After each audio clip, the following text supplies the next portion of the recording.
पिता समेत लीन निज नाम। अपने पिता का नाम लेकर कहा कि दशरथ पुत्र राम आपको प्रणाम करता है। सती माता सती को लगता है पहचान गए। फिर इधर उधर निगाहें भटकाने लगी, जरा नजरें मिला नहीं रही थी। तो भगवान राम ने फिर कहा, कहूं बहोरी कहाँ प्रस के तू, विपिन अकेले फिरो कहे। कहूं बहोरी कहाँ ब्रस के तू, विपिन अकेले फिरो कहे। हे बहुरानी, भोले बाबा कहा। जब ये कहा कि भोले बाबा कहाँ है, घबरा गया। लगता है भगवान ने मुझे पहचान लिया। और आज भगवान ने कहा, बताइए सती महारानी, भोले बाबा कहाँ हैं? जंगल में अकेली क्यों भटक रही है? घबरा गई, पीछे मुड़ करके देखा तो तीनों जने राम लखन जानकी तीनों नजर आए। फिर आगे देखती है तो आगे राम लखन श्री भ्राता, आगे राम जी महाराज, लखन जी महाराज और श्री माने जानकी महारानी तीनों देखो नजर आए। जहां देखती हूं बस तू ही तू है। सब जगह परमात्मा नजर जाने लगा। अब तो घबरा गई, क्या करूं? निज माया बल हृदय बखानी, निज माया बल हृदय बखानी।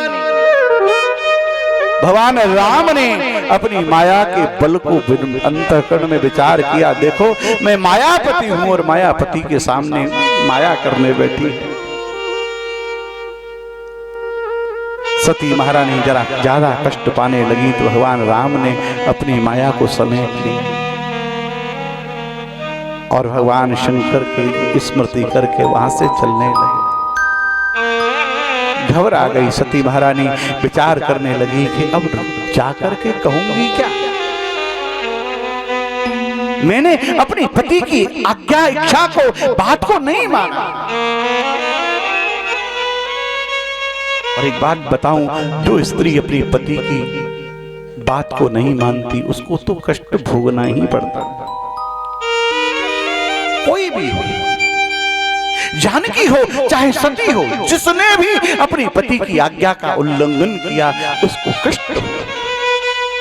भगवान राम ने जब जानकी से कहा वनवास जाते समय, जानकी मेरे पिता का स्वास्थ्य ठीक नहीं है, भारत और शत्रुघ्न घर में नहीं है, तुम यहाँ घर में रहकर व्यवस्था संभालो। जानकी ने मना कर दिया, प्रभु मुझे साथ ले लो, मैं आपके बिना नहीं रह सकती। तो भगवान राम ने जानकी को कहा, जानकी जो हट करूं प्रेम बसवा, अगर प्रेम के वशीभूत होकर के जिद करोगी तो तुमको परिणाम में दुख भोगना पड़ेगा। जो हट करो प्रेम बस बामा, पायो तुम दुख परिणामा, परिणाम में आपको दुख मिलेगा। जो हट करो प्रेम बस बामा, आपको दुख मिलेगा। और देखो जानकी जी को रावण के कारागार में रहना पड़ा।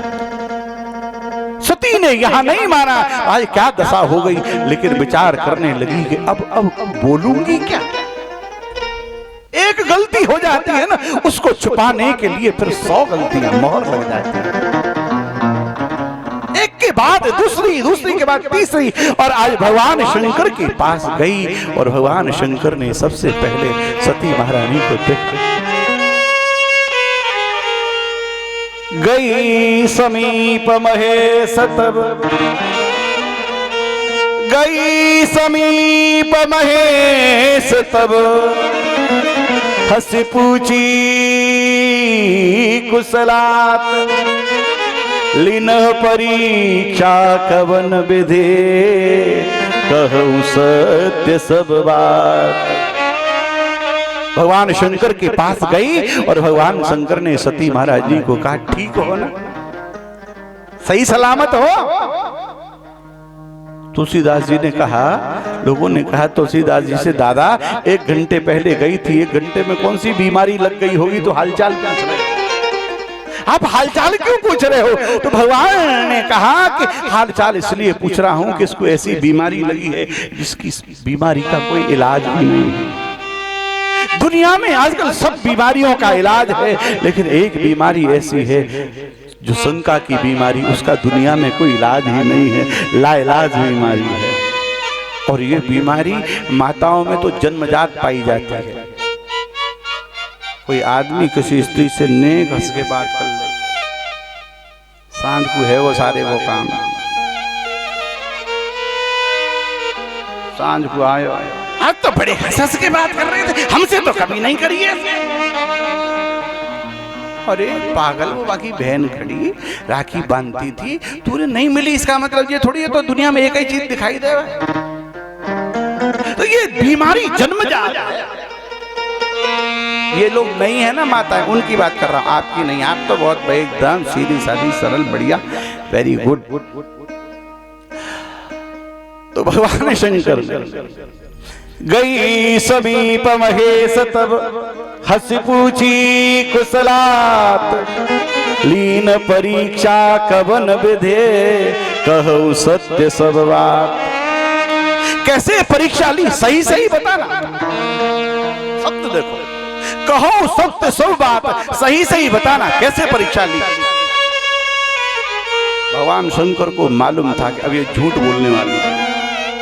कोई किसी को डांट कर पूछे सही सही बता, इसका मतलब मालूम है कि ये झूठ भी बोलेगा। एक बार एक हमारे एक शिष्य थे, तो मैंने उनको 2-3 बार कही, यार सही सही बताऊं आपको बात, तो भानुमती कही, गुरुजी इसका मतलब ये है कि आप झूठ भी बोलते हो। आपने 2 बार मुझसे कहा सही सही बताऊं, इसका मतलब यह है कि आप झूठ भी बोलते हो। ये बात कहने की जरूरत कैसे पड़ी? गुस्सा कचुन परीक्षा लीन गुसाई, कीन प्रणाम तुम्हारी ना।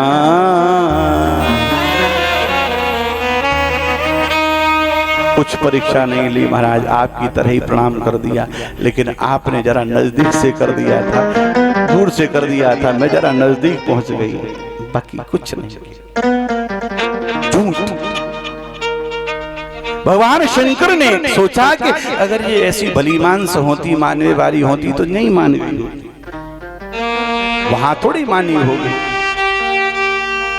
और भगवान शंकर ने तब शंकर देखे धरि ध्यान, तब शंकर देखे धरि ध्यान, सती जुकीन चरित सब जाना। जब भगवान शंकर ने निगाह नजर भर करके देखा, ध्यान लगा करके देखा, तो सती ने जो चरित्र किया था सब पिक्चर की रील की तरह भगवान शंकर के सामने। भगवान शंकर ने विचार किया कि इसने मेरी मां का भेष बनाया है, अब कैसे पत्नी वाला संबंध रखूं। मुझे तो फिर जब गृहस्थ भोगूंगा तो मुझे मेरी मां नजर आएगी। एक बार रावण से कुंभकर्ण के पास रावण गया, तो रावण से कुंभकर्ण ने कहा, क्या बात है?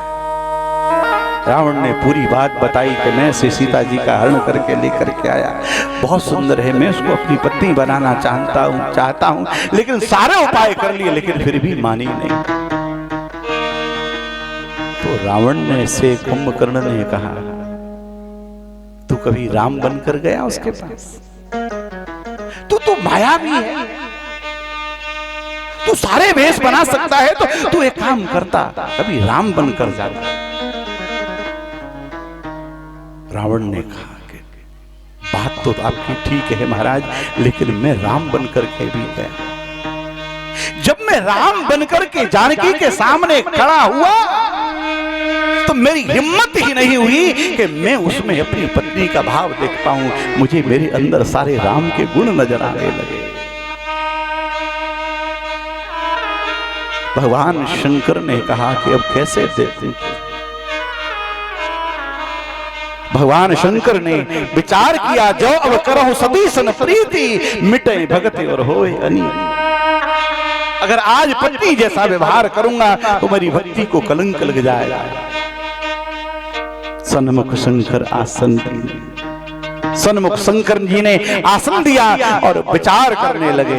हो है सोए जो राम रचि राखा, हो है सोए जो राम रचि राखा, को कर तर्क बड़ा वही साखा।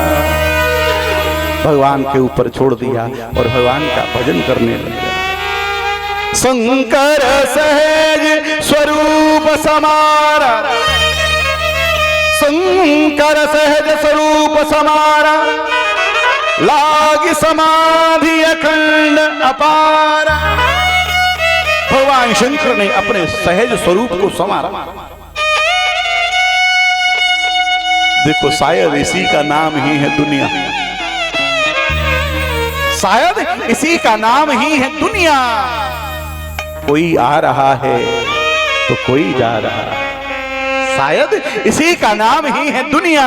कोई आ रहा है, कोई जा रहा है। इधर एक दुल्हा घोड़ी चढ़ा है, उधर एक जनाजा चला जा रहा। इधर राह रहा है, इधर ठंडियां है। कोई गा रहा है तो कोई रो रहा है, शायद इसी का नाम ही है दुनिया। सती महारानी रो रही हैं और भगवान शंकर अपने स्वरूप को संवार रहे हैं।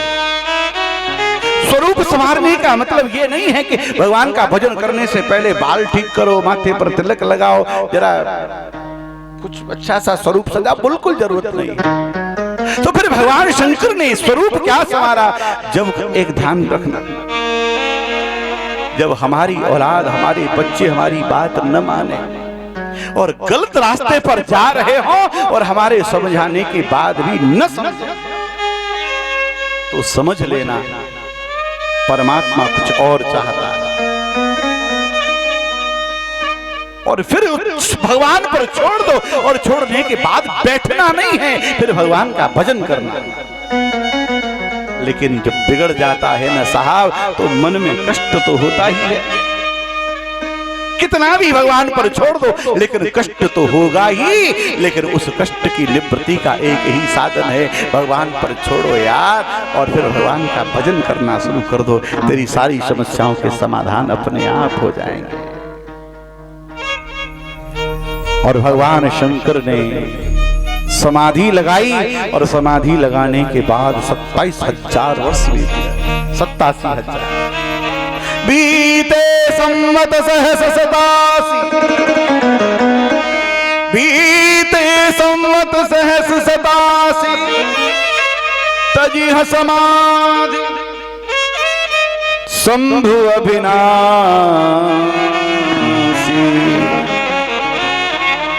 और आज भगवान शंकर ने 87,000 वर्ष के बाद राम राम कह करके भगवान शंकर जब उठे हैं, उसी समय आकाश मार्ग से विमान गुजरने लगे। सती महारानी ने भगवान शंकर को पूछा, प्रभु ये विमान कहाँ जा रहे हैं? भगवान शंकर ने कहा कि आपके पिता ने यज्ञ किया है और उस यज्ञ में ये सब लोग जा रहे हैं। सारे देवता लोग आकाश में विमानों से जाने लगे। भगवान शंकर से सती महारानी ने कहा, प्रभु मैं भी जाऊं। भगवान शंकर ने मना किया, सती आपके पिता हमसे विरोध करते हैं और हमारे विरोध की वजह से आपसे भी विरोध मानने लगे। मैंने अपनी कथा बताई उन्होंने कि मैंने कुछ किया नहीं था। एक बार सारी सभा लगी थी, सब लोग बैठे हुए थे, ब्रह्मा, भगवान विष्णु, भगवान शंकर, इंद्र, कुबेर, सब लोग बैठे हुए थे। उसी समय दक्ष प्रजापति आए, आपके पिताजी। सब लोग खड़े हो गए, सब लोगों ने खड़े होकर के स्वागत किया, लेकिन मैं उस समय अंतर्मुख था, ध्यान में बैठा हुआ था, तो मैंने देखा नहीं, मैं बैठा रहा। दक्ष प्रजापति वहां आए। दक्ष प्रजापति ने देखा हजारों लोग खड़े हैं, उन पर निगाह नहीं गई। जो 3 लोग नहीं खड़े हुए उन पर निगाह गई। हजारों लोग दावत में आए, परवाह नहीं, ये देखता है कि कौन नहीं आया, किसने मुझे माला नहीं पहनाई, ये देखता है सबसे पहले। तो दक्ष प्रजापति ने देखा भगवान विष्णु खड़े, ब्रह्मा, भगवान सबसे पहले ब्रह्मा जी को देखा, ब्रह्मा जी खड़े हैं। ब्रह्मा जी को देखकर कहा, अरे अरे कोई बात नहीं, ये तो पिताजी हैं, दक्ष का बाप है ब्रह्मा, तो ये तो पिताजी है, बैठे रहो बैठे रहो। उसके बाद भगवान विष्णु को देखो, भगवान विष्णु बैठे, ये दादाजी हैं, ब्रह्मा के भी बाप है, आप भी बैठे रहो। लेकिन भगवान शंकर को देखो, ये मेरा दामाद होकर इसने मेरा सम्मान नहीं किया, इसकी इतनी हिम्मत। ये बाबा जी, ये अघोरी मेरे सामने बैठा रहा और मेरी अपमान सारी कितनी गालियां दी सती, मैं तुम्हें क्या बताऊं। उस दिन से ये हमसे विरोध मानने लगे। लेकिन आप अगर जाओगी तो वहां आपको सम्मान नहीं मिलेगा। भगवान शंकर ने स्पष्ट किया कि जो बिन बोले जाओ भवानी, रहे न सील सनेहन सानी। भगवान शंकर ने कई बार सती आवत ही हर से नहीं, आवत ही हर से नहीं, नैनन नहीं सने, तुलसी ताहन जाइए चाहे कंचन बरसे में। कोई तुम्हारे जाने से प्रसन्न न हो, चाहे सोने की बरसात क्यों न हो, वहां मत जाओ। सती महारानी ने हमसे मना किया, लेकिन सती महारानी ने एक भी बात नहीं मानी। भगवान राम की माया को भगवान शंकर ने सर नवाया। धन्य है भगवान राम आपकी माया, बहुर राम माये सिर नावा। भगवान राम की माया को सर नवाया। धन्य है प्रभु राम आपकी माया, ये जो सब कर रहे हो आपकी माया। भगवान शंकर से राम जी ने कही, यार मैंने क्या किया। भगवान शंकर ने कहा, महाराज ये जो सब कर रहे हो वो आप ही तो कर रहे हो।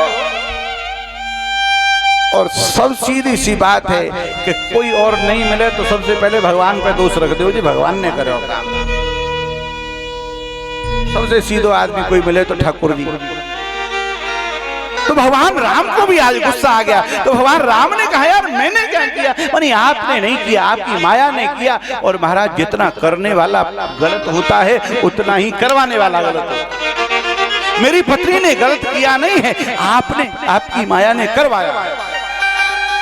मानी क्या गलत करवाया, मानी करवाया मैं आपने करवाया महाराज, आप मानो मेरी बात। तो भगवान राम ने नाराज होकर कहा, एक बात बता, तेरी पत्नी ने तेरी बात नहीं मानी, वो मेरी गलती।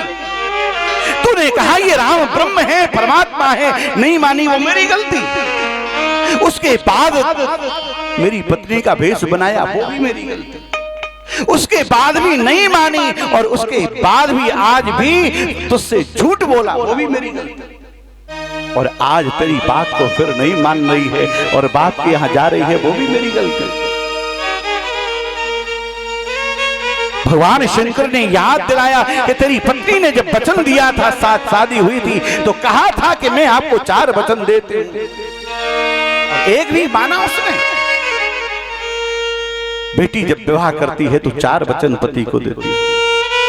किसी को याद है अभी कोई किसी को एक आध चूल्हे में जान दो, एक आदमी, हम एक शादी कराने गए तो शादी में वो लड़की का बाप कहने लगा, पंडित जी मैंने देखा वहां, ए बात बताओ लड़की को कहाँ बिठाना है? मैंने कहा कहाँ बिठाना मतलब?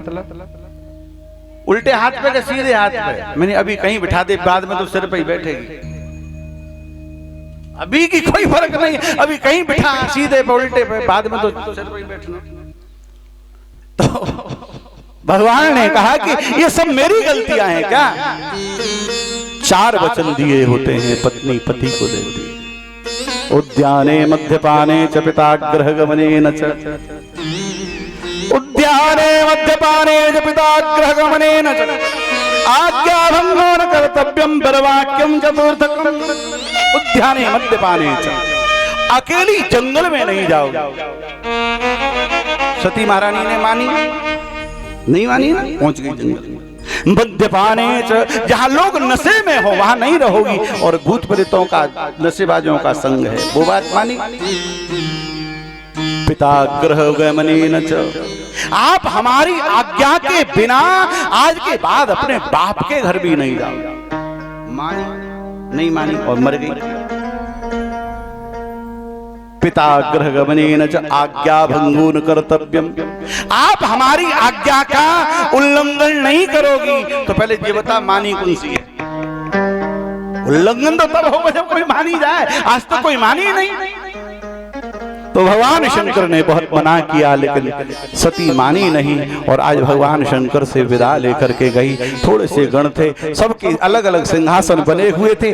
सती महारानी सबसे पहले, बहनें मिली, मुस्कुरा करके मिली, लेकिन माता मिली, सादर भेंट मिली। एक माता, माँ बड़े भाव से मिली, प्रसन्नता हुई। लेकिन पिताजी महाराज ने भी दक्ष न कछ पूछी कुशलाता, दक्ष प्रजापति ने कोई कुशलता नहीं पूछी। और सती महारानी दक्ष प्रजापति की यज्ञ में गई।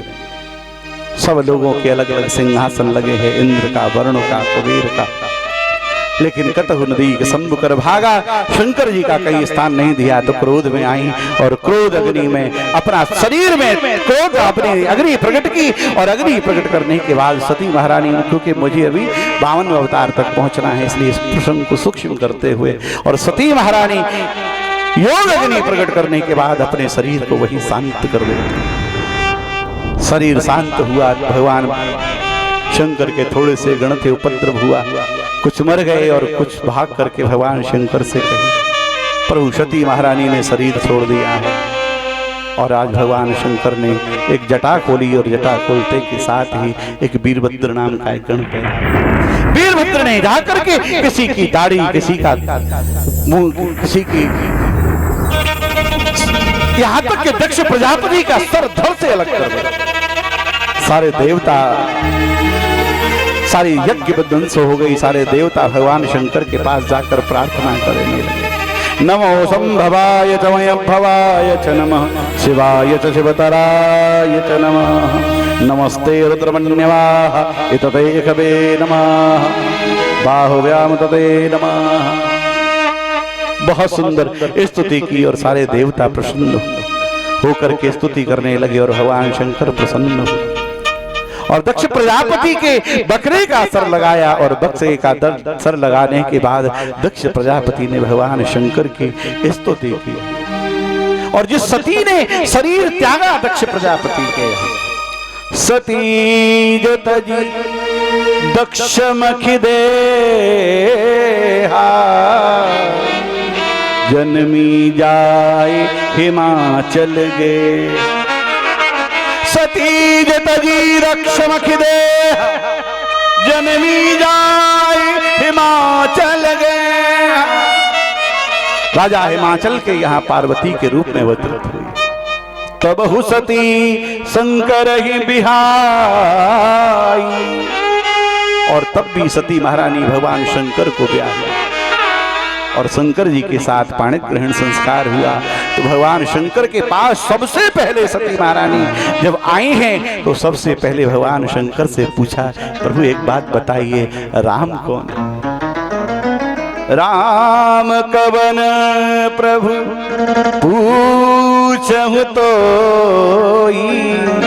कहूँ बुझाए कृपा निधि मोर।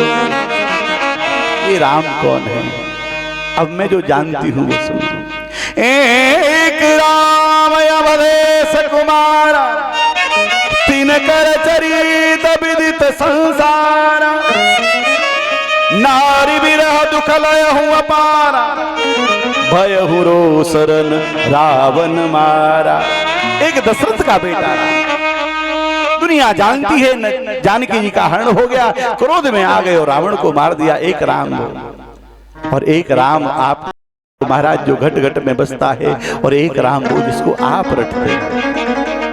भगवान ने कहा, भगवान शंकर ने कहा, सती एक बात बता, तेरी उस राम ने अभी भी तेरा पीछा नहीं छोड़ा? जिस राम के चक्कर में तू मर गई, प्राण छोड़ना पड़ा, उस राम ने आज भी तेरा पीछा नहीं छोड़ा क्या? जिस सती अवतार, सती के बाद परवा पार्वती का रूप लिया, फिर भी उस राम ने तेरा पीछा नहीं छोड़ा। एक बात समझना, मरने से किसी भी समस्या का समाधान नहीं होगा। मौत समस्याओं का समाधान नहीं है। मरने से न किसी की समस्या का समाधान हुआ है और न आज तक होगा, क्योंकि जो समस्या मिली है वो हमारे किसी न किसी कर्म का फल है। जब तक भोगोगे नहीं तब तक वो जन्म जन्म तक हमारा पीछा करती रहेगी। अच्छा है इसी जन्म में भोग लो, कम से कम अगला जन्म तो बढ़िया हो जाएगा। भगवान शंकर ने राम उस समय फिर सती महारानी को राम कथा सुनाई। उसके बाद प्रिय व्रतोत्तानपाद की कथा से पहले 2 मिनट प्रणाम सुन। तेरी अखियां हैं जादू भरी, बिहारी जू में कब से खड़ी, तेरी अखियां हैं जादू भरी, बिहारी जू में कब से खड़ी, तेरी अखियां हैं जादू भरी, बिहारी जू में कब से खड़ी, तेरी अखियां हैं जादू भरी, बिहारी जू में कब से खड़ी, बिहारी जू में कब से खड़ी, बिहारी जू में कब से खड़ी, तेरी अखियां हैं जादू भरी, बिहारी जू में कब से खड़ी, तेरी अखियां हैं जादू भरी, बिहारी जू में कब से खड़ी।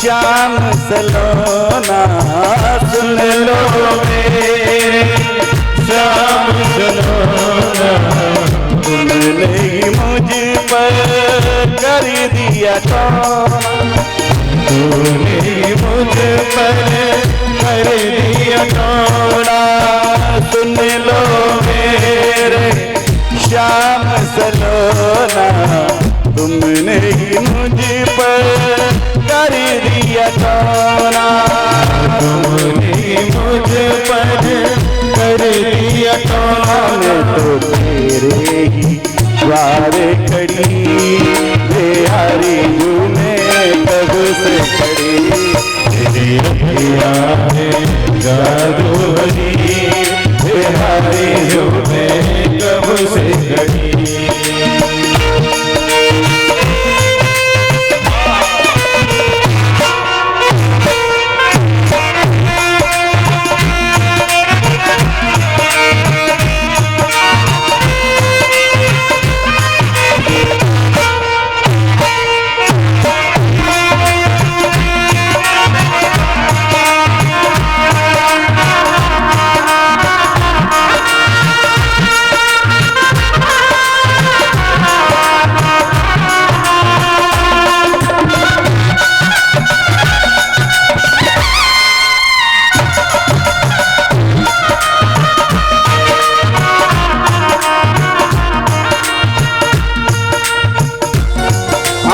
तुम सा ठाकुर और न पाया, तुम सा ठाकुर और न पाया। तुमसे ही मैंने नेह लगाया, तुमसे ही मैंने नेह लगाया। तुम सा ठाकुर और न पाया, तुमसे ही मैंने नेह लगाया। तुम सा साथ मैंने निभाया, तुमसे मैंने नेह लगाया। तुम सा ठाकुर और न पाया, तुमसे ही मैंने नेह लगाया। मेरी अखियाँ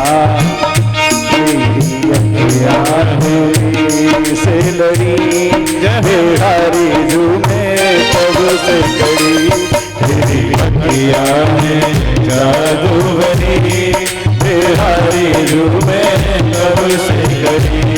तेरी अखियाँ में जादू भरी, बिहारी झूमे कब से कड़ी।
कृपा करो हरि दास के स्वामी, बाके बिहारी अंतर्यामी।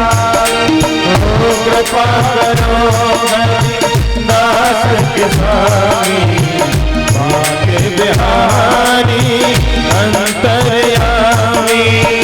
कृपा करो हरि दास के स्वामी, बाके बिहारी अंतर्यामी। कृपा करो दास के स्वामी, बाके बिहारी अंतर्यामी। कृपा करो हरि दास के स्वामी, बाके बिहारी अंतर्यामी। बाके बिहारी अंतर्यामी, बाके बिहारी अंतर्यामी।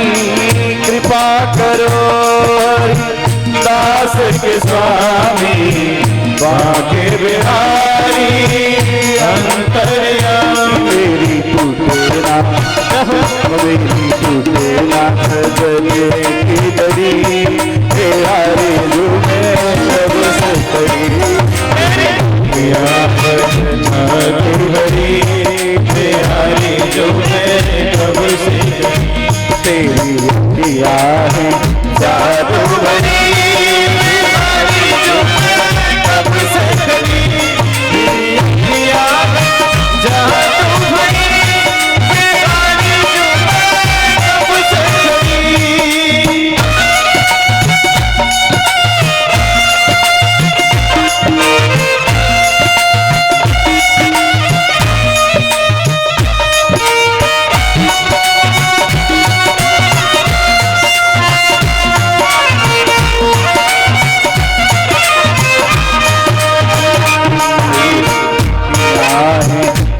जादू भरी बिहारी झूमे कब से करी।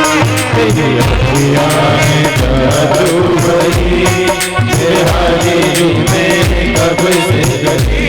तेरी अखियाँ हैं जादू भरी बिहारी झूमे कब से करी। ओ तेरी अखियाँ हैं जादू भरी बिहारी झूमे कब से करी।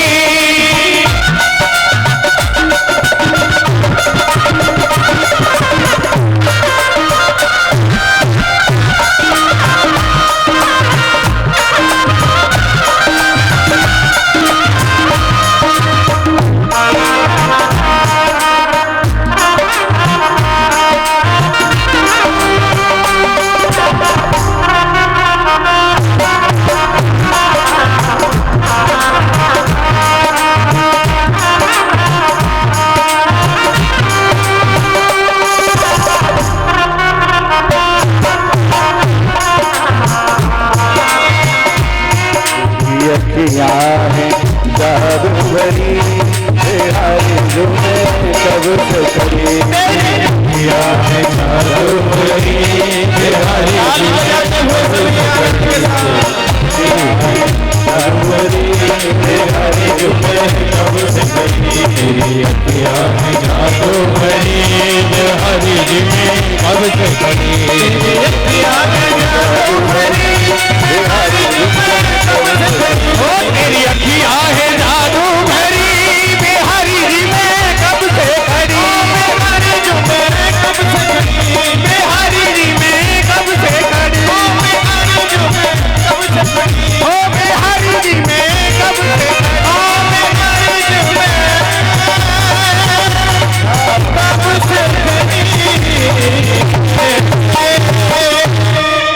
तेरी अखियाँ हैं जादू भरी बिहारी झूमे कब से खड़ी। बोल वृंदावन बाके बिहारी लाल की जय। जय जय श्री राधे। देखो ये भागवत की कथा में ये जो संगीत है ना, बहुत देर जब कड़वी कड़वी दवाई हो जाए, रोज खाते रहो रोज खाते रहो, और बच्चे परेशान हो जाए, रोज दे हर समय यही देते रहते हो यही देते रहते हो, तो फिर क्या करता है डॉक्टर? चूरन किसी पुड़िया बना देगा, कहेगा इसको फिर शहद में ले लो, कड़वा कम लगेगा। ज्यादा ज्ञान चर्चा करते चलते फिर पचे नहीं ना, तो फिर ये शहद का संगीत दे दिया जाता है संग में, बाकी जरूरत नहीं है और मेरी आदत भी नहीं है ज्यादा। बोले वृंदावन बाके बिहारी लाल की जय। जय जय श्री राधे। इधर तीनों बेटियों के वंश का वर्णन हुआ, आकुर्ति, देहूति और प्रसूति महारानी। उसका एक दो बेटे थे, प्रियव्रत और उत्तानपाद। प्रियव्रत के वंश का वर्णन से पहले उत्तानपाद नाम के राजा का वर्णन हुआ। उत्तान सीधी सीधी सी कथा में प्रवेश करेंगे। उत्तानपाद नाम का राजा, उसका अर्थ है उत कहते हैं ऊपर, पाद कहते हैं चरण, जिसके सर पर पैर हो। इसका मतलब नहीं है कि सिर से खोपड़ी से पैर निकलते होंगे, इसका मतलब यह है कि जिसकी बुद्धि उल्टी हो, और सीधी सी बात कहूं इंग्लिश में तो उसका जिसका सेल्फ कॉन्फिडेंस खत्म हो गया, जिसका आत्मविश्वास खत्म हो गया हो, और जो दूसरे की हमेशा दूसरे की बात को सच मानता। कभी कभी इतना आदमी हताश हो जाता है कि अपने आप पर भरोसा नहीं रहता, जो दूसरा कहता है उसको मानना शुरू कर देता। कुछ लोग ऐसे होते हैं, उनकी कथा, एक लड़का था, एक लड़की बहुत पढ़ गई, होशियार हो गई, पीएचडी कर लिया, तो लड़का उसके लिए मिला नहीं। लड़के वाला जो होता है ना, फिर लड़की के लिए जो वर देखता है, फिर पेड़ों से भी पूछता, कोई लड़का बताओ साहब, कोई बात करते लड़का बताओ साहब लड़की के लिए। तो वो बड़ा परेशान। एक लड़का खेत जोत रहा था, तो खेत जोतते हुए उस लड़के से उस लड़के वाली ने पूछा कि एक बात बताओ साहब, आपके गांव में कोई लड़का है हमारी लड़की के लिए, बड़ी होशियार लड़की है। लड़के ने कहा फोटो दिखाओ। उसने फोटो दिखाया, हाँ ये लड़की तो सुंदर है। तो उसने कहा कि अभी तुम लड़का ढूंढ रहे हो, मेरा ही ब्याह नहीं हुआ, मैं अभी कुआरा हूं। तो उसने कहा बढ़िया है, जस्ट पुष्ट लड़का है, कर देते हैं। तो उसने पूछा एक बात बता, तेरे में कितने गुण हैं, तेरे में गुण कितने? तो उसको पता ही नहीं था। उसने पूछा कि ये बताओ टोटल कितने होते हैं, टोटल कितने होते हैं? उसने, वैसे तो ज्योतिष में 36 होते हैं, लेकिन उसने कहा कि 100 होते हैं, 100। तो तुझ में कितने? तो उसने कहा कि मैं कह दूंगा 100 के 100 पूरे हैं, कुछ पूछ लिया तो उसने कहा साहब 2 नहीं है, 98 हैं, 98, 2 नहीं है। तो उस लड़की वाले ने पूछा अब 98 की गिनती कहां तक पूछूं, अब ये बता दे 2 कौन से नहीं है? 98 है मान लिया, अब 2 कौन से नहीं है वो बता दे। उसने कहा एक तो कुछ जानता नहीं हूं और दूसरा किसी की मानता नहीं, बाकी सब पूरे गुण हैं, एक तो कुछ जानता नहीं हूं और दूसरा किसी की मानता नहीं। तो कुछ लोग ऐसे होते हैं, एक तो जानते नहीं और दूसरा मानते भी नहीं। तो उत्तानपाद नाम का जो राजा था, उसकी ठाकुर जी की कृपा से कोई संतान पैदा नहीं हुई, तो उसकी पत्नी का नाम था सुनीति। सुनीति शब्द का अर्थ है 27 व्याकरण में उपसर्ग होते हैं, उसमें से एक उपसर्ग है सु। बता दे प्रदीप पुत्री, तो 27 उपसर्गों में से सु उपसर्ग है, और जिस शब्द के आगे ये उपसर्ग जुड़ जाता है उसकी विशेषता जाहिर। ऐसी नीति, ऐसा सिद्धांत जो कभी टूटे नहीं, उसको सुनीति कहते हैं, जो नीति से चले। सुनीति ने विचार किया कि इसके कोई संतान नहीं हुई, अगर राजा के यहाँ कोई उत्तराधिकारी नहीं होगा तो दुनिया स्वतंत्र हो जाएगी, बिगड़ जाएगा काम। तो सुनीति ने कहा कि काम करो, आप दूसरा विवाह करो। उत्तानपाद ने कहा मुझे जरूरत नहीं है, क्या करना है, अगर भाग्य में होता तो तेरे से ही मिल गया होता, दूसरा विवाह करना नहीं है। लेकिन सुनीति मानी नहीं, दूसरा विवाह कराया सुरुचि के साथ। सुरुचि के भी उपसर्ग जुड़ा है, ऐसी रुचि, ऐसी इच्छा जो केवल अपना ही हित चाहे, अपने ही स्वभाव से चले, अपने ही सिद्धांत से चले, ऐसा प्रत्येक व्यक्ति सुरुचि है। सुरुचि के साथ ऐसा जो सुरुचि जो होती है ना, जो अपना अपना सोचता है, उस व्यक्ति को डर ज्यादा लगता है। तो सुरुचि के साथ विवाह हुआ। तो उत्तानपाद जो ही लेकर के आया, तो सुरुचि ने कहा कि पहले जो घर में बैठी है ना, उसको बाहर निकाल। उत्तानपाद है समर्पण और सुरुचि है बुद्धि। अनीति घर में जब प्रवेश करेगी, जब सिद्धांत नीतियां बाहर निकल जाएंगी, तब अनीति का प्रवेश होगा। लोग कहते हैं कि धर्म कम हो गया, कभी भी धर्म जब जब होए धर्म की हानि, बारह असुर अधम अभिमानी, तब तब धरि प्रभु विविध शरीरा, हरहि कृपा निधि सज्जन पीरा। लोग कहते हैं कि धर्म कम हो गया, धर्म की हानि हो गई, तो धर्म की स्थापना करने के लिए परमात्मा आते हैं। तो एक मैं बात बताऊं, कभी भी धर्म कम होता नहीं है, कभी भी धर्म उतना ही है। असली बात क्या होती है कि अधर्म बढ़ जाता है। अधर्म जब बढ़ जाता है तो हमें धर्म कम लगने लगता है। किसी व्यक्ति की 2 मंजिल की मकान बिल्डिंग बनी हुई, उसके बराबर में 1 मंजिल का, तो उसको नीचा करने के लिए आपकी उसकी मंजिल तोड़ने की जरूरत नहीं है, उसके बराबर में 3 मंजिल का खड़ा कर दो, वो अपने आप छोटा होगा। यही होता है धर्म के साथ। धर्म कभी कम नहीं होता, अधर्म बढ़ जाता है, इसलिए अधर्म हमें छोटा लगने लगता है। भगवान ने, सुरुचि ने जब कहा कि उसको घर से बाहर निकालो, राजा उत्तानपाद गए सुनीति के पास। सुनीति से कहा कि मैंने तुझे मना किया था, अब घर से बाहर जाना। जिस घर में 2 पत्नियां होती है ना, सौत को तो भगवान ही मारे। हमारे गांवों में कहते हैं सौत तो चूनों की बुरी हुई। एक कथा छोटी सी सुना, 2 मिनट की। एक बार एक टीम बनी क्रिकेट की लड़कियों की, तो एक बॉलर जो कोच था बॉलिंग का, वो बॉलिंग करना सिखा रहा था। विकेट सामने खड़े, तो वो लड़की बॉल करने लगी, कभी बॉल इधर जाए, कभी इधर जाए, कभी इधर जाए, उसकी समझ में ही ना आए। तो वो कोच बार बार कहने लगा, ये देख सामने विकेट रखे हैं, खड़े हैं, इन विकेट पर बॉल लगनी चाहिए, इन विकेट पर बॉल लगनी चाहिए। उसका लगे ही नहीं मसाल। बॉल उस लड़की को कोने में ले गया कोच, कोने में ले जा करके कुछ कही कान में, और अगली बार बॉल करी, सीधा स्टंप आउट, तीनों विकेट उखड़ गए। और जो लड़कियां थी वो तो दंग रह गए। सर, आप इतनी देर से इसको सिखा रहे थे, इसकी समझ में नहीं आई, आपने इसके कान में ऐसा क्या कह दिया कि जिसकी वजह से तीनों स्टंप आउट? कोच ने कहा कि मैंने कुछ नहीं कहा, मैंने इसको कहा कि ये देख तेरे सामने ये विकेट नहीं है, तेरी सामने तेरी सौत खड़ी है और तेरे हाथ में बॉल नहीं है, ईंट है, पूरी सिर पे लगनी चाहिए, दे निशाना। और पड़ी बॉल, धड़ा, वो निशाना खा चुके। तो वो तो ऐसी तो फिर गड़बड़ है। लेकिन सुनीति ने कहा कि प्रभु आप जहां हो वहां मेरे लिए राज हो, अवध जहां तहां राम निवास। दूसरे भवन में भेज दिया गया और ठाकुर जी की कृपा से सुरुचि के एक बालक पैदा हुआ, और ठाकुर की कृपा से सुनीति के यहां भी एक बालक पैदा हुआ।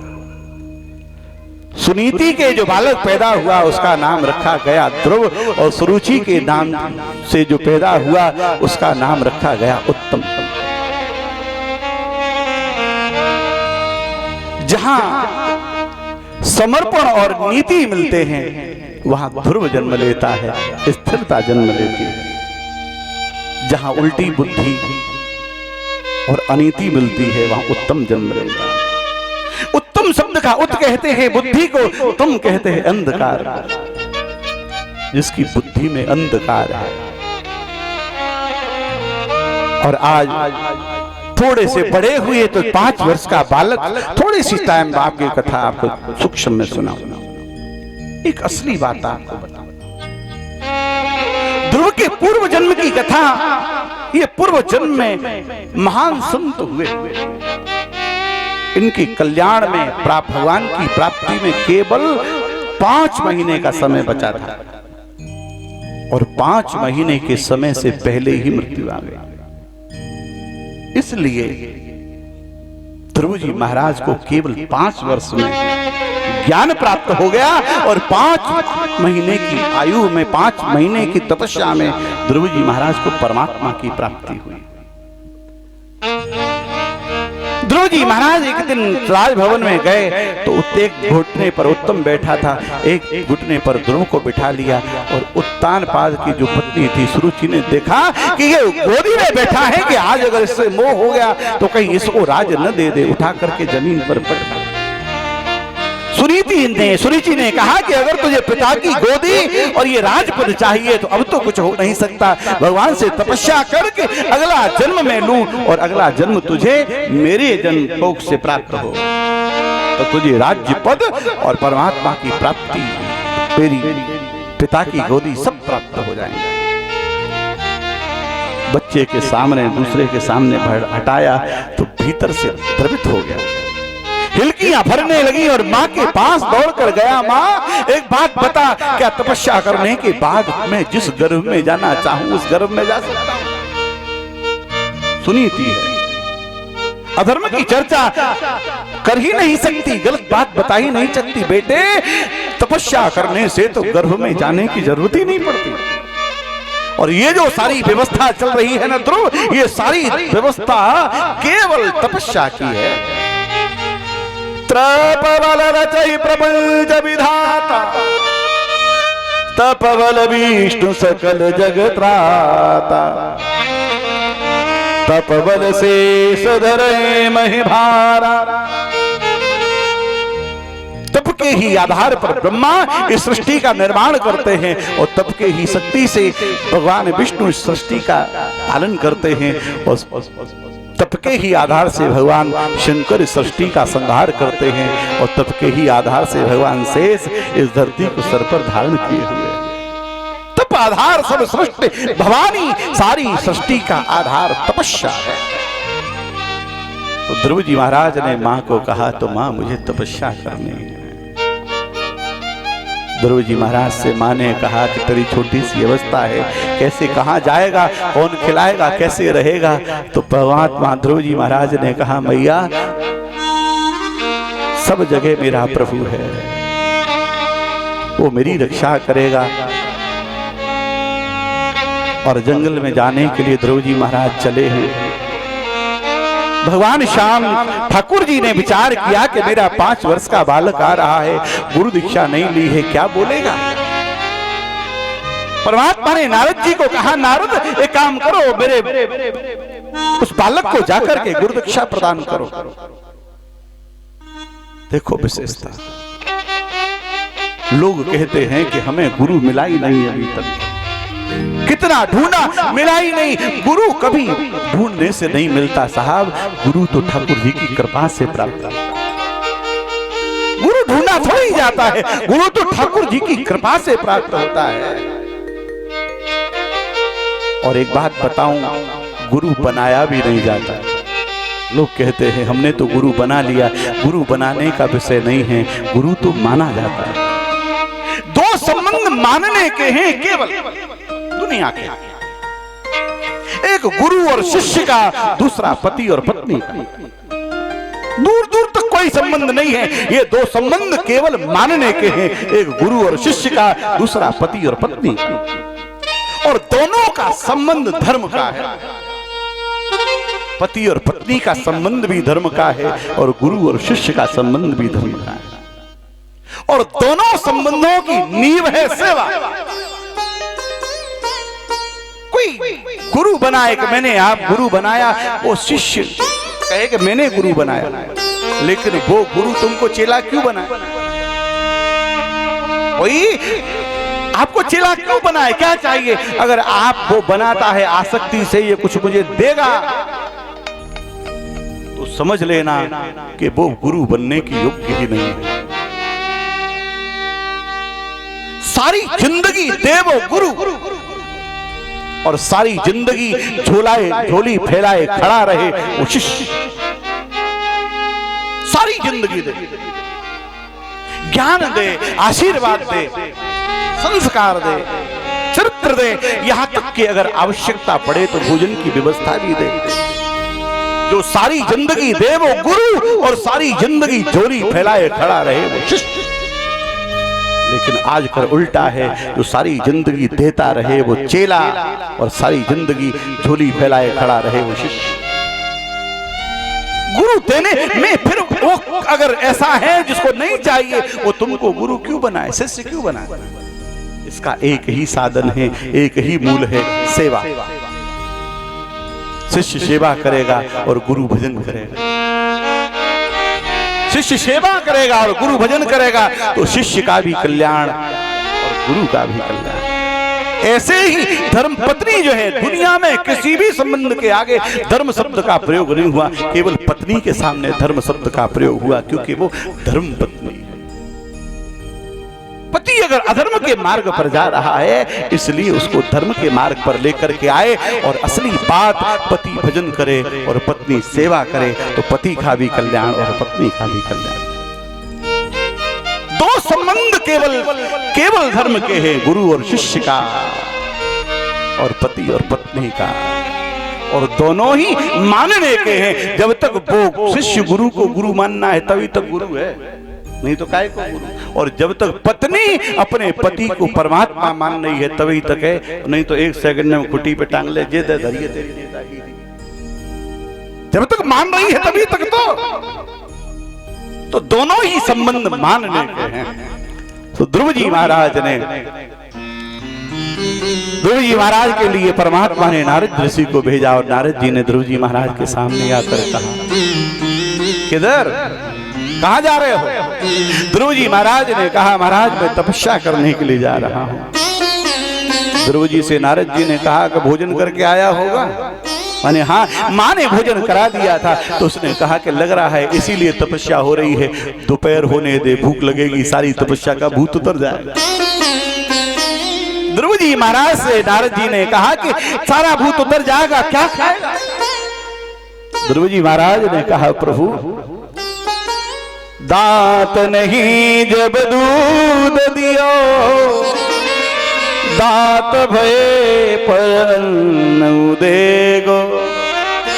जान कुदेत अजान कुदेत, जान कुदेत अजान कुदेत, जहान कुदेगो तो मोह कुदेगो। दुनिया को देता है हाथी से, चींटी तक की व्यवस्था परमात्मा करता है। बालक पैदा नहीं होता, उससे पहले ही मां के स्तनों में परमात्मा दूध पैदा करता है। देखो परमात्मा की व्यवस्था बिलग है, वो सारी व्यवस्था पहले से करके तक करता है, लेकिन हमको भरोसा नहीं है। और आज ध्रुव जी महाराज ने कहा प्रभु दुनिया को खिलाता है, मुझे नहीं देगा। एक बार की निज कथा में आपको सुनाऊं। मैं यहाँ अलीगढ़ के पास एक सोमना जगह है, जंगल में मैं कथा कर रहा था। तो पेड़ के नीचे वहां अकेला सा जंगल था, तो रात को मुझे डर लगता था, तो किवाड़ बंद करके सोता था, लोहे की किवाड़ थी। एक दिन पेड़ के नीचे सोया, पेड़ पर एक घोंसला लगा था दोपहर में, उसमें से एक अंडा गिरा और अंडा गिरने के बाद उसमें से एक पक्षी निकला और वो चोंच खोलने लगा। मुझे ऐसा लगता है कि ये जब बालक होता है ना तो भूख लगती है उसको, तो मुझे लगा ये बार बार चोंच खोल रहा है तो उसको भूख लगी होगी। मैंने कहा इसकी विचार किया कि इसकी मां नहीं है, अब ये मर जाए, कौन रक्षा करेगा? मेरा प्रत्यक्ष कान। इतनी देर में तो मक्खियां आपस में लड़ती हुई आई, मक्खियां लड़ने लगी और लड़ती हुई आई, और जो ही उस पक्षी ने, उस बच्चे ने मुंह खोला और मुंह खोलते के साथ ही उसके मुंह में घुस गई, मुंह में घुसी और मुंह बंद कर लिया, उधर की पूर्ति हो गई। बताइए कैसे व्यवस्था करता है ठाकुर। हम बेकार की चिंता करते हैं कि कहां से व्यवस्था, पता नहीं पल की सामान 100 वर्ष का, पता नहीं पल की सामान 100 वर्ष का। ये संग्रह पाप है, भरोसा कर ठाकुर जी पर। ध्रुव जी महाराज ने कहा कि प्रभु ठाकुर जी मुझे कहीं न कहीं देगा। ध्रुव जी महाराज से नारद जी ने कहा तो जंगल में शेर रहते हैं, जानवर रहते हैं, कोई खा जाएगा। ध्रुव जी ने महाराज ने कहा कि महाराज क्या घर में मौत नहीं आएगी? मरना तो घर में भी है, आज नहीं तो कल मरना तो है ही। किसी ने बहुत सुंदर कहा कि जिंदगी तो बेवफा है, एक दिन ठुकराएगी। मौत महबूबा है अपनी साथ लेकर जाए। मरने से, मौत से डरना किसका? ये तो समझ लीजिए परमात्मा से मिलने की वो घड़ी है जिस समय ठाकुर जी से तुम्हारी मुलाकात होगी। मौत से डरना कैसा?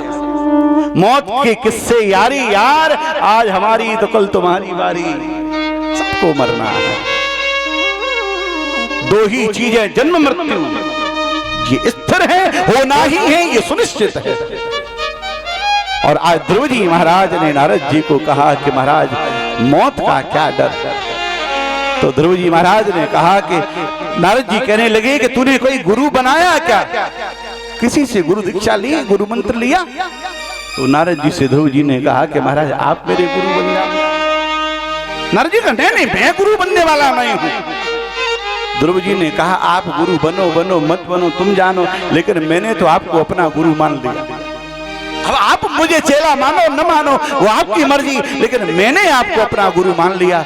और आज ध्रुव जी महाराज को नारद जी महाराज ने द्वादशाक्षर मंत्र का ज्ञान दिया और ओम नमो भगवते वासुदेवाय मंत्र का जाप करने के लिए कहा कि जा वृंदावन की। कैसा है वृंदावन? वृंदावने सुकृतगाम मुनिगाम संगम, वृंदावने सुकृतगाम मुनिगाम संगम, श्री राधा मुकुंद युगलो तदहो नमामि। वंशी विभूषित करा नवनीरदाभा, पीतांबरादर्णविंद फलाधरोष्टा, पूर्णेन्द्र सुंदर मुखादरविंद्र नेत्रा, कृष्णात् परम किमपि तत्त्वमहं न जाने। वृंदावन की भूमि लाडली अद्भुत नजारा तेरे वृंदावन में। लाडली अद्भुत नजारा तेरे वृंदावन में। लाडली अद्भुत नजारा तेरे वृंदावन में। लाडली अद्भुत नजारा तेरे वृंदावन में है। बेसहारों का सहारा तेरे वृंदावन में। बेसहारों का सहारा तेरे वृंदावन में।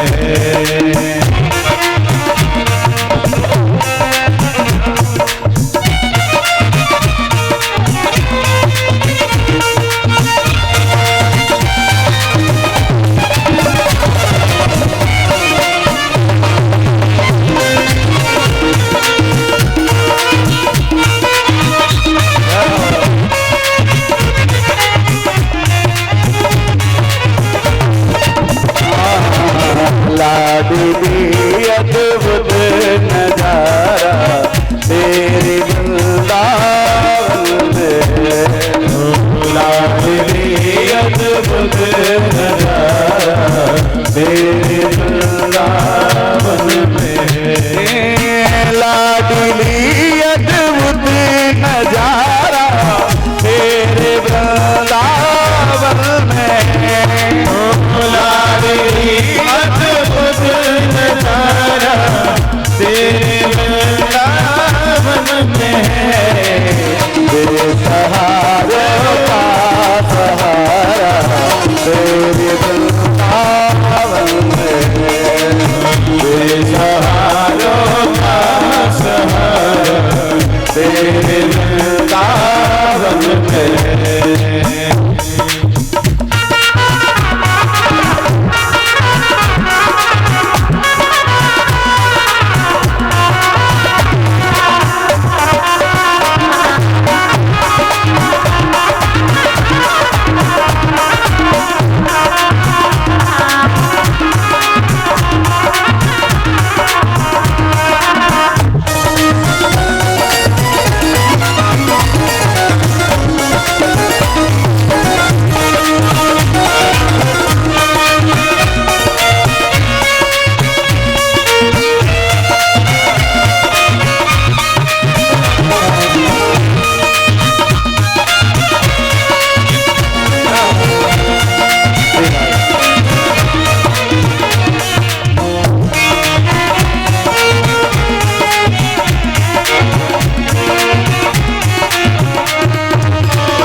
जनों की टोलियां तेरे दर में आ रही है।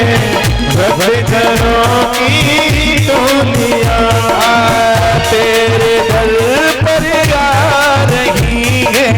संत जनों की टोलियां तेरे दर में आ रही है। संत जनों की टोलियां आ गया आनंद सारा तेरी वृंदावन में। आ गया आनंद सारा तेरे वृंदावन में। लाडली अद्भुत नजारा तेरे वृंदावन में। जय हो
अत दुलारा तेरे वृंदावन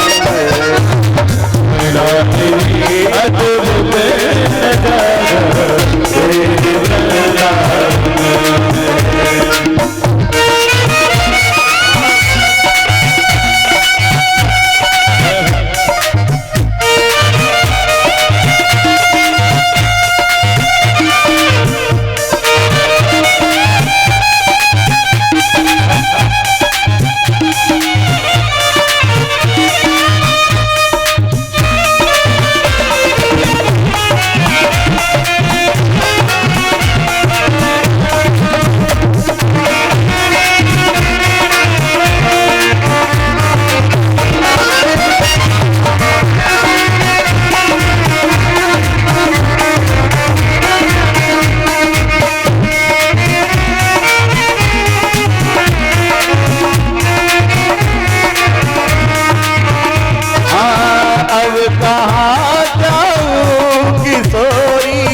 तेरे दर को छोड़कर अब कहाँ जाऊं किशोरी तेरे दर को छोड़कर अब कहाँ जाऊं किशोरी तेरे दर को छोड़कर अब कहाँ जाऊं किशोरी तेरे दर को छोड़कर मेरे जीने का सहारा तेरे वृंदावन में मेरे जीने का सहारा तेरे वृंदावन में लाडली अद्भुत नजारा तेरे वृंदावन में लाडली अद्भुत नजारा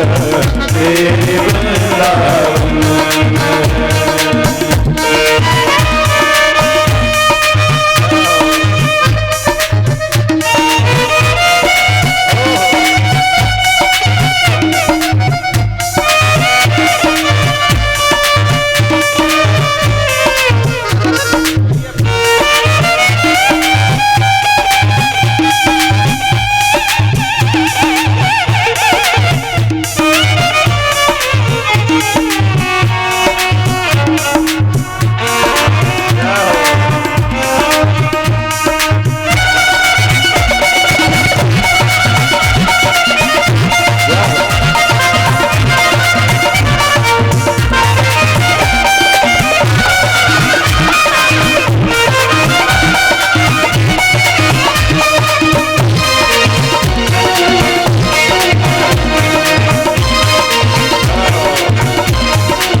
लाडली अद्भुत नजारा तेरे वृंदावन लाडली अद्भुत नजारा तेरे वृंदावन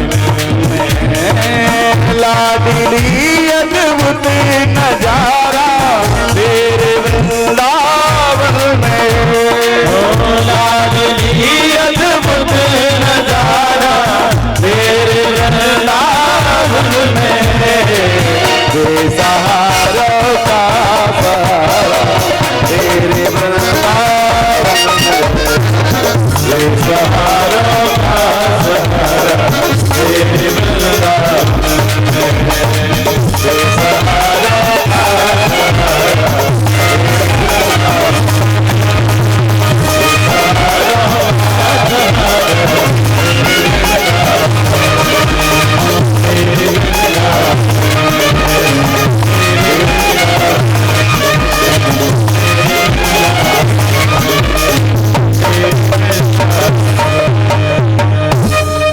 लाडली अद्भुत नजारा तेरे वृंदावन में। वृंदावन की भूमि क्या है? वृंदावन एक बार भगवान ने तीर्थों का राजा बना दिया प्रयाग। प्रयाग को जब तीर्थों का राजा बना दिया तो प्रयागराज ने सब जगह कर लगा दिया, टैक्स, सब लोग टैक्स देंगे, मैं राजा हूं। तो प्रयागराज के जो सेवक थे ना वो कर लेने वृंदावन गए। वृंदावन ने मना कर दिया, हम कर नहीं देंगे। ठाकुर जी से प्रयागराज ने कहा, महाराज आपने मुझे तीर्थों का राजा बनाया है ना? प्रयागराज ने से भगवान ने कहा, हाँ बनाया है। तो मैं जो नियम लागू करूं सबको मानना चाहिए? हाँ मानना चाहिए। तो महाराज मैंने कर लगाया है तीर्थों पर, सब लोगों ने कर दिया, सब तीर्थों ने कर दिया, ये आपका वृंदावन कर नहीं दे रहा, इससे कहो ना। तो भगवान ने कहा कि एक बात बता, मैंने तुझे कहां का राजा बनाया? तो प्रयागराज ने कहा तीर्थों का राजा बनाया है। तो तीर्थों से कर लेना यार, मैंने तुझे तीर्थों का राजा बनाया है, अपने घर का राजा थोड़ा ही बनाया है। वृंदावन कोई तीर्थ नहीं है, वृंदावन तो मेरा घर है। हार की हरि ने त्रिलोकी को मंथन कीनो, हार की हरि ने त्रिलोकी को मंथन कीनो, मथुरा निकारी तीन लोक ते ललाम है, मथुरा निकारी तीन लोक ते ललाम है। मथुरा को तत्व सब खेची खाची सालग्राम, मथुरा को तत्व सब खेची खाची सालग्राम, भक्तों के हेतु रचो वृंदावन धाम है, भक्तों के हेतु रचो वृंदावन धाम। भूमि का अपना अलग अलग महत्व, हर चीज का अपना महत्व है, भूमि का भी अपना महत्व होता है। एक बार भगवान राम का जब वनवास हुआ ना, तो श्रृंगवेरपुर में भगवान राम एक रात रुके। सेवकों ने बहुत सुंदर कुटिया बनाई और कुटिया में भगवान राम विश्राम करने लगे। जानकी जी संग थी तो दोनों बातें करते करते सो गए। दरवाजे पर लक्ष्मण जी बैठे थे। लक्ष्मण जी विचार करने लगे, यार बड़ी गलती हो गई, हम भी अपनी उर्मिला को ले आते तो कम से कम मन तो लग जाता। दोनों जने अंदर बातें करते करते कब सो गए पता ही नहीं चला।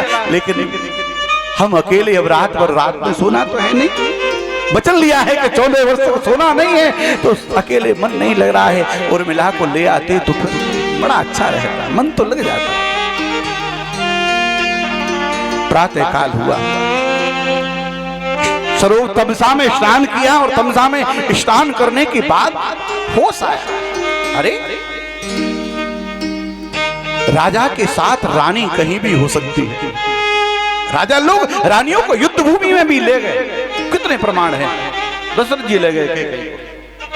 राजा रानी को कहीं भी ले जा सकता है, क्योंकि राम तो राजा हैं। प्रवेश नगर कीजे सब काजा और हृदय राख कौशल राजा, वो जन्मजात राजा है। राम के साथ रानी हो सकती है, राजा के साथ रानी हो सकती है, लेकिन सेवक के साथ पत्नी नहीं हो सकती। सेवक के साथ पत्नी थोड़ी हो सकती है कि कहीं भी ले जाए, तो नौकरी पर जाएगा तू भी चल, ऐसे थोड़ी संभव है।